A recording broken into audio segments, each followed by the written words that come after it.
Hey everybody, welcome to Obscurities and Miniatures. We're back with some more Conquest goodies. Today we're going to take a look at the Tempered Steel Shaper, which for some strange reason sounds awfully familiar to me. And it doesn't look anything like what I remember, because we already have, for the Dweghom, a Tempered Steel Shaper. Of course, mine isn't painted, he's been primed. He definitely had a look going on. But I guess for the 5th anniversary of Conquest, which is hard to believe it's been 5 years, they are remaking him. So certain aspects of the Dweghom, which are the dwarf-like race for the Conquest rank and file / skirmish game, depending on which scale you want to play it at,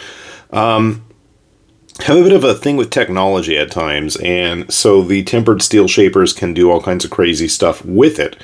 And I'm assuming that's what this guy's got going on with him. He's got like a metal beard, and I love just the crazy bladed protrusions, and there's just a whole lot going on with him. I'm really liking it. My box does not seem to have survived a transit today.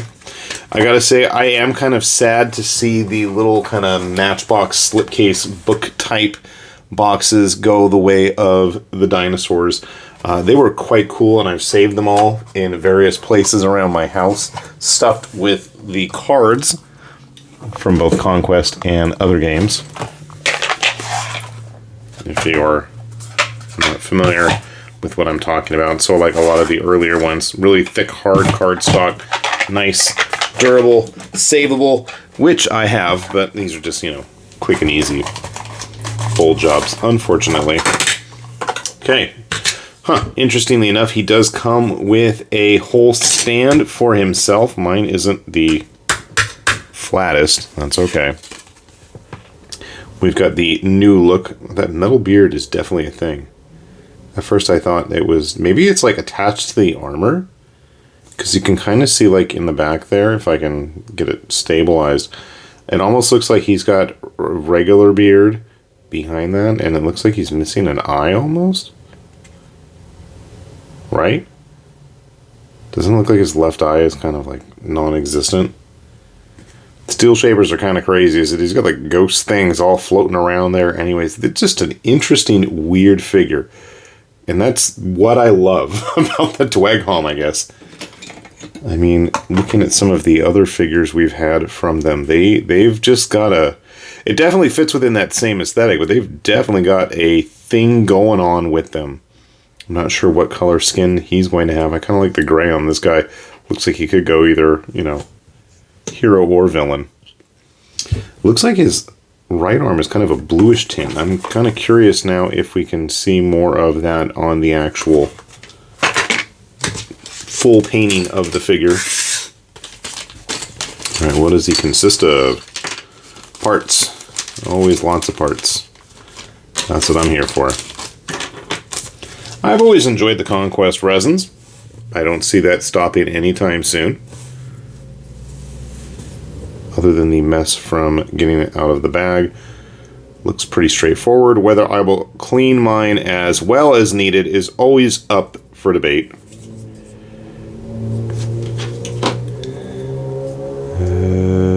Oh, okay. This is one of his hands. That's going to need some cleaning. That's okay. We're up to the challenge. That's the ghost hand. This is the blade hand. We're probably going to want to be careful to make sure we don't cut off the actual blade. Looks like it's connected to the fingers. Definitely going to need some cleanup there. Oh, okay, this is like the little icon thing that's supposed to be on the back of his armor, I'm assuming.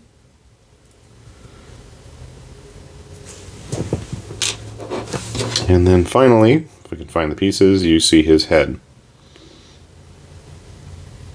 It does kind of look like there's supposed to be a beard and it's all tucked in there.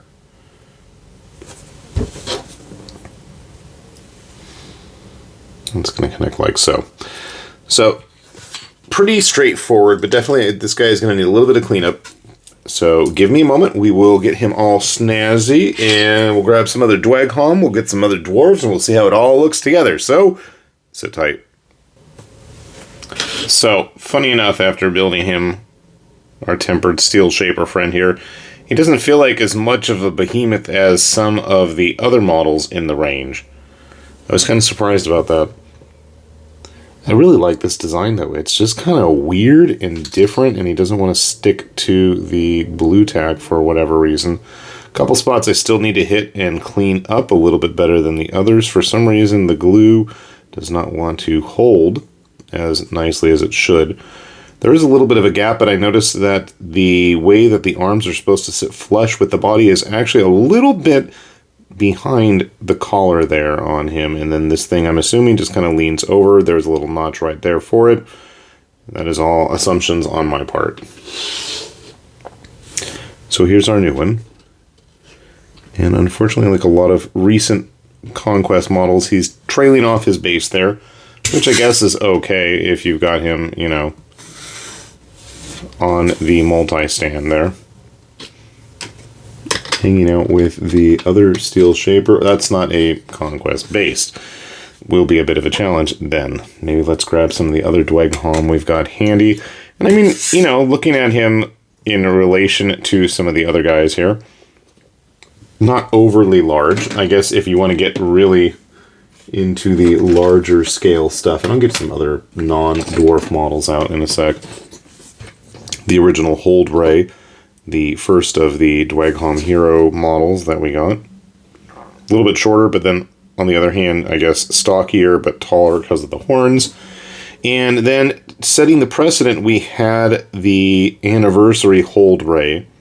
This one is done in resin, whereas this one is in plastic.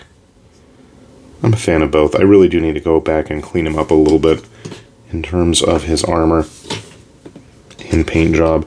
So I guess there is a bit of a precedent in terms of some of these models getting reworked. There was also the example of, I thought I had some of the Flame Zerkers, some of their regular units, but it doesn't look like I've got it handy. I do have a few of the other hero models though. And then the artisan version of, I believe it was the Hold Ray, who came with a couple of different options, actually. And I feel is one of the larger of the Dweghom.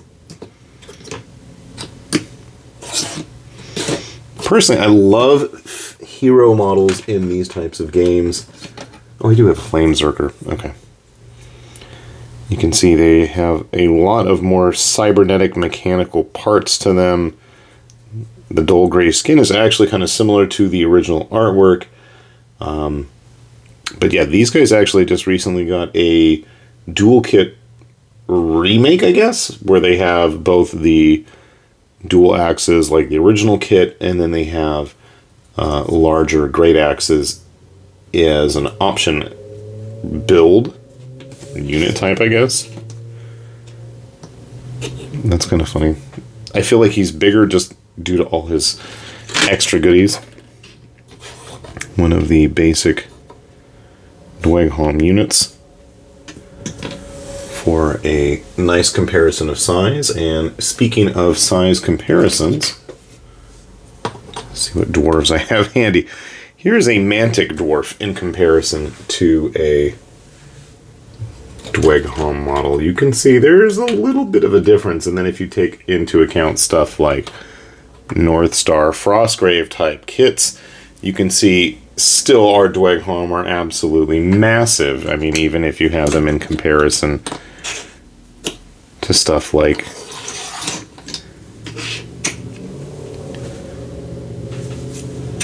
Stormcast stuff. Obviously, if you have other Conquest models handy, if you wanted to use them as some sort of a baddie, and considering just how weird some of these Dweghom figures are, that might not be a bad idea of using them as some sort of, you know, just interesting opponent. I am desperately looking to see if I have any GW dwarves handy, but it doesn't seem like it. Yeah, I don't know what I did with those other dwarves, unfortunately. Here's like a pretty close proximity in size, a Mom Miniatures dwarf. And if you're curious, because, I mean, obviously... Oh, there he is. Okay. I'm like, I knew I had one.